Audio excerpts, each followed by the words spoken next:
குரு பயிற்சி பலன் கன்னிராசி 1/5/2024 முதல் 13/4/2025 வரை கனிவான விசாரிப்பால் மற்றவர்களையும் கவர்ந்திருப்பவர்களே கடந்த ஓராண்டு காலமாக உங்கள் ராசிக்கு 8 அமர்ந்து உங்களுக்கு பணத்தட்டுப்பாட்டையும் பிள்ளைகளால் பிரச்சனைகளையும் குடும்பத்தில் நிம்மதியற்ற போக்கையும் உருவாக்கிய குரு பகவான் இப்பொழுது 1/5/2024 முதல் 13/4/2025 வரை 9ஆம் வீட்டில் இருக்கிறார். குரு பகவான் 9ஆம் வீட்டுக்குள் நுழைவதால் உங்கள் வாழ்க்கையில் பல திருப்பங்களும் யோகங்களும் அடுத்தடுத்து நடக்கப் போகுது. ஈகோ பிரச்சனையாலும் உறவினர்களின் சூழ்ச்சியாலும் பிரிந்திருந்த கணவன் மனைவி ஒன்று சேர்வார்கள். குடும்பத்தில் கலகலப்பான சூழல் உருவாகும். குழந்தை பாக்கியம் கிடைக்கும். வருமானம் வசதி வாய்ப்புகள் கூடும். வேலைக்கு விண்ணப்பித்து காத்துக் கொண்டிருப்பவர்களுக்கு நல்ல நிறுவனத்திலிருந்து அழைப்பு வரும். குரு உங்கள் ராசியை பார்ப்பதால் நோய் விலகும். தாழ்வு மனப்பான்மை நீங்கும். அழுகு ஆரோக்கியம் கூடும். கணவர் உங்கள் ஆலோசனையை ஏற்றுக்கொள்வார். பல வரன் வந்தும் ஒரு வரனம் அமையவில்லையே என்று தவித்த உங்களுக்கு மகளுக்கு நல்ல வரன் அமையும். திருமணத்தை கோலாகலமாக நடத்துவீர்கள். பிள்ளைகளிடம் இருந்து வந்த பிடிவாத போக்கு நீங்கும். மாமனார் மாமியார் வகையில் இருந்து வந்த மனத்தாங்கள் நீங்கும். ஆகப்பிரிவினை நல்ல விதத்தில் முடியும். நாத்தனார் மச்சினரின் உதாசீன போக்கு மாறும். உங்களுக்கு முக்கியத்துவம் கிடைக்கும். குரு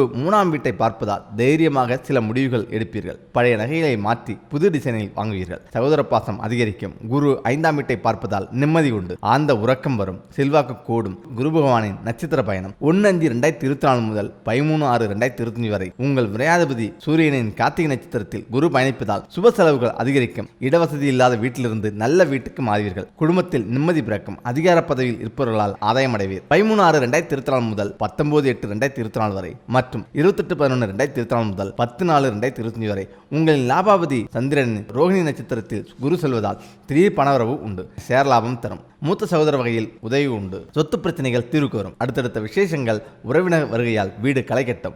இருக்கும் வீட்டில் கூடுதல் அக்கறை காட்டுவீர்கள். மகளுக்கு நல்ல வரன் அமையும். வழக்குகள் சாதகமாகும். ஆன்மீகத்தில் மனம் லயிக்கும். இதில் 20/8/2024 முதல் 27/11/2024 வரை மற்றும் 10/4/2025 முதல் 13/4/2025 வரை உங்களின் திருத்திய அட்டமாவதியான செவ்வாயின் மிருகசீரிச நட்சத்திரத்தில் குரு செல்வதால் அடுத்தடுத்த பயணங்களால் அலைச்சல் இருக்கும். இளைய சகோதர வழியில் மனத்தாங்கள் வரும். அதனால் எச்சரிக்கை தேவை. சித்திரை நட்சத்திரக்காரர்களுக்கு உஷ்ணத்தால் உடல்நலக் குறைவும் சிறு விபத்தும் வந்து நீங்கும். அனாவசியமாக கோபப்பட்டு யாரிடமும் கெட்ட பெயர் எடுக்காதீர்கள். புதிதாக சொத்து வாங்குவீர்கள். புதிய முயற்சிகள் வெற்றியடையும். வியாபாரத்தில் ஆர்வமில்லாமல் இருந்த நிலை மாறும். அதிரடி லாபம் உண்டு. ஷேர் மூலமாகவும் பணம் வரும். புதிய பங்குதாரரை சேர்ப்பீர்கள். புதிய வாடிக்கையாளர்கள் அறிமுகமாவார்கள். உத்தியோகத்தில் இழந்த செல்வாக்கை மீண்டும் பெறுவீர்கள். அதிகாரிகள் உதவுவார்கள். அதிக சம்பளத்துடன் புது வேலையும் கிடைக்கும். ஆக மொத்தம் பலவித பிரச்சனைகளால் வாடி வதங்கி போயிருந்த உங்களின் வாழ்வில் வசந்தத்தை உண்டாக்குவதாக இந்த குரு மாற்றம் இருக்கும். பரிகாரம்: வேலூர் மாவட்டத்தில் அரக்கோணம் பேரம்பாக்கம் செல்லும் வழியில் உள்ள தக்கோலம் என்னும் ஊரில் உள்ள சிவாலயத்தில் உட்கடி ஆசனத்தில் அமர்ந்திருக்கும் ஸ்ரீ தட்சிணாமூர்த்திக்கு வியாழக்கிழமைகளில் அர்ச்சனம் செய்து தீபமேற்றி வணங்குங்கள். மூட்டை தூக்கும் தொழிலாளிகளுக்கு உதவுங்கள். எதிலும் வெற்றி கிடைக்கும். உங்கள் வீட்டில் இந்த அறிகுறி இருந்தால் பணமும் வெற்றியும் உங்களை தேடி வரப்போகுதாம். ஆம், சரியா கவனிங்க. மகிழ்ச்சி, அதிர்ஷ்டம் மற்றும் வெற்றி என்ற 3 விஷயத்தை வாழ்க்கையில் பெற எல்லோரும் காத்திருக்கிறார்கள். ஒவ்வொருவரும் கடினமாக உழைத்து வாழ்க்கையில் இந்த அதிர்ஷ்டத்தை அடைய பாடுபடுகிறார்கள். ஆனால் அந்த அதிர்ஷ்டம் அனைவருக்கும் எளிதில் வந்துவிடாது. சிலருக்கு இந்த அதிர்ஷ்டம் எளிதில் கிடைக்கும். சிலர் அதை பெற நீண்ட முயற்சி எடுத்துக்கொள்கிறார்கள். நீங்களும் அந்த அதிர்ஷ்டத்துக்காக காத்திருக்கிறீர்கள் என்றால் அதன் வருகையை நீங்கள் தெரிந்து கொள்ள விரும்பினால் அதற்கான சில அறிகுறிகள் உள்ளது. அவை என்னென்ன என்று பார்க்கலாம். இந்து நம்பிக்கையின்படி நீங்கள் ஒரு தெய்வத்தை வணங்கும் போது துரதிர்ஷ்டம் விலக, வாழ்க்கையில் அதிர்ஷ்டம் வருவதற்கான அறிகுறி உள்ளது. வழிபடும் போது தற்செயலாக உங்களின் முன் பூ விழுந்தால் அதை தெய்வ அருளாக கருதி உங்கள் வாழ்க்கையில் அதிர்ஷ்டத்தின் அடையாளமாக கருத வேண்டும். ஒருவரின் உள்ளங்கையில் அரிப்பு ஏற்பட்டால் விரைவில் எங்கிருந்தோ பணம் வருவதற்கான அறிகுறி தோன்றும் என்பது இந்துக்களின் நம்பிக்கை. இருப்பினும் ஆண்களுக்கும் பெண்களுக்கும் இந்த அடையாளம் மாறுபடும். ஆண்களுக்கு வலது கையிலும் மற்றும் பெண்களுக்கு இடது கையிலும் இந்த அறிகுறி ஏற்படும். வீட்டினுள் மட்டுமன்றி வீட்டிற்கு வெளியே வரும்போதும் செல்லும் போதும் வாழ்வில் அதிர்ஷ்டம் வரும் சுப அறிகுறிகளை காணலாம். ஒரு நபர் சில முக்கியமான வேலைகளை செய்வதற்காக வீட்டை விட்டு வெளியேறும் போது ஒரு நபர் அல்லது துப்புரவு செய்பவர் சாலை துடைப்பதை பார்த்தால் அது வெற்றியையும் நன்மையையும் குறிக்கிறது என்று நம்பப்படுகிறது. இந்து மத நம்பிக்கையின்படி வீட்டில் பூனை அழுவது மிகவும் அசுபமாக கருதப்படுகிறது. அதே பூனை வீட்டில் ஒரு குழந்தையை பெற்றெடுப்பது நல்ல அறிகுறியாக கருதப்படுகிறது. பூனை தன் குழந்தையை பெற்றெடுக்கும் வீட்டிற்கு விரைவில் லட்சுமி தேவி அந்த வீட்டிற்கு கருணை காட்டுவதாகவும் அந்த வீட்டில் செல்வம் மற்றும் தானியங்கள் குறைவில்லாமல் இருக்கும் என்றும் நம்பப்படுகிறது. இந்து மதத்தில் யானை விநாயக பெருமான அடையாளமாக கருதப்படுகிறது. அவர் மங்களம் மற்றும் லாபத்தின் கடவுளாக கருதப்படுகிறார். நீங்கள் சில முக்கியமான வேலைகளுக்காக வெளியே சென்றால் வழியில் யானை கண்டால் அது ஒரு நல்ல அறிகுறியாக கருதப்பட வேண்டும் என்று நம்பப்படுகிறது. கோயில் வளாகத்தில் யானையை கண்டால் இந்த அதிர்ஷ்டம் மேலும் அதிகரிக்கிறது. யானையுடன் தொடர்புடைய இந்த அடையாளம் எந்த வேலையும் வெற்றியின் அடையாளமாகவும், அதே போல முக்கியமாக வீட்டிற்கு அதிர்ஷ்டம் தேடி வர வேண்டுமா, இந்த 3 மாற்றங்களை செய்ய வேண்டும்.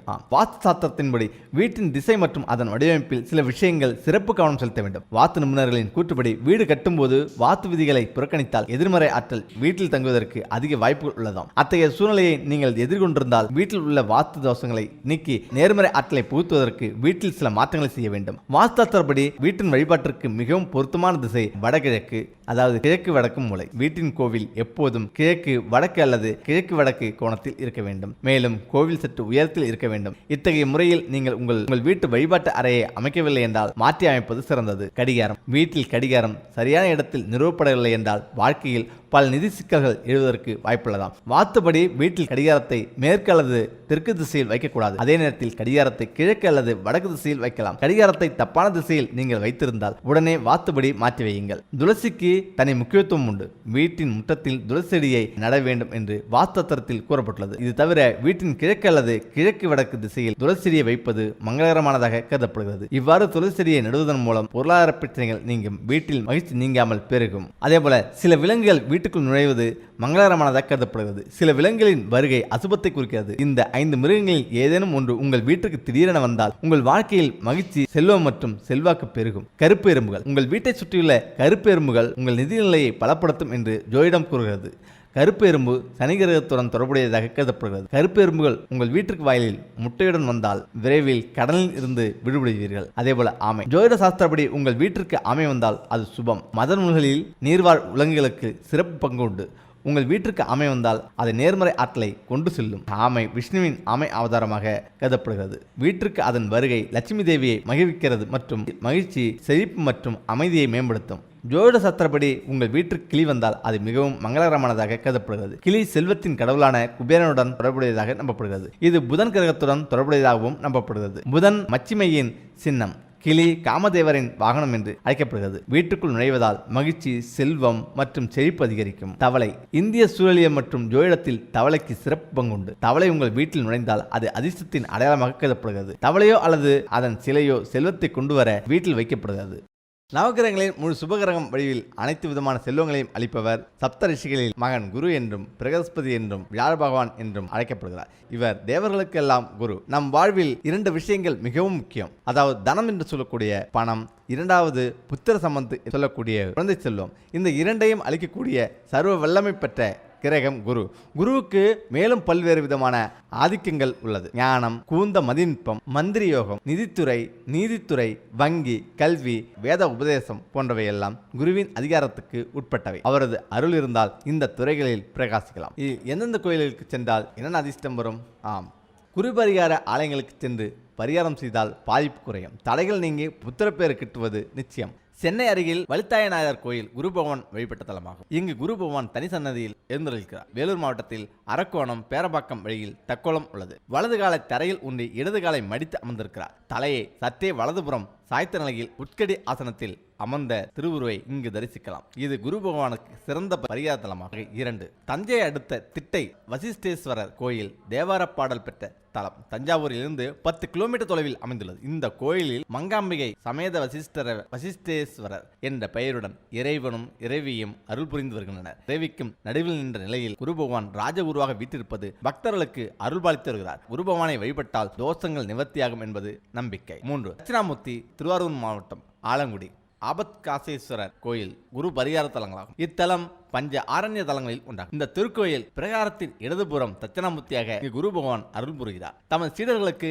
24 அச்சாரங்கள் உள்ள மந்திரத்தை உபதேசித்தார் என்பதால் இதுவரை இவரை 24 முறை வலம் வந்து 24 தீபங்கள் ஏற்றி வழிபடுகிறார்கள். வியாழக்கிழமைகளில் மஞ்சள் நிற ஆடை சமர்ப்பித்து முல்லை மரங்களால் அர்ச்சனை செய்து இந்த குரு பகவானை வழிபடுவது சிறப்பு. காசிக்கு நிகரான தலம் மயிலாடுதுறையில் கோயில் கொண்டுள்ள மயூரநாதரை குரு பகவான் வழிபட்டதாக ஐதீகம். இங்கு தட்சிணாமூர்த்தியாக அருள் பொழியும் குரு பகவானை வழிபட குரு தோஷங்கள் நிவர்த்தியாகும். காசிக்கு நிகரான 6 தலங்களில் மயிலாடுதுறையும் ஒன்று. 5. சிவகங்கை. சிவகங்கை மாவட்டம் காரைக்குடி அருகில் உள்ள பட்டமங்கலம் ஆலயங்களில் குருவிற்கு பரிகார பூஜைகள் செய்து வழிபடலாம். பட்டமங்கலத்தில் கிழக்கு நோக்கிய அனுகிரக தட்சிணாமூர்த்தியாக அருள்பார்க்கிறார். குரு பயிற்சி நிகழப்போகும் இந்த நேரத்தில் நேரில் சென்று குரு பகவானை தரிசனம் செய்யலாம். 6. திருக்குறுகூர். ஆழ்வார் திருநகரி நவத்திருப்பதிகளில் ஒன்றான ஆழ்வார் திருநகரி குருத்தலமாகும். இந்த தலம் தூத்துக்குடி மாவட்டம் ஸ்ரீ வைகுண்டம் அருகில் உள்ளது. இந்த தலத்தில் பாயும் தாமிரபரணி பிரம்மதீர்த்தம் என்று அழைக்கப்படுகிறது. நம்மாழ்வார் அவதரித்த பெருமை இந்த தலத்துக்கு உண்டு. நம்மாழ்வாருக்கு ஆதிநாத பெருமாள் குருவாக அருள்பார்க்கிறார். 7. திருச்செந்தூர் குரு. தட்சிணாமூர்த்தி குரு பகவானுக்குரிய தலங்களில் பிரதான இடம் பெறுவது முருகனுக்குரிய 6 படைகளில் 2ஆம் படை வீடான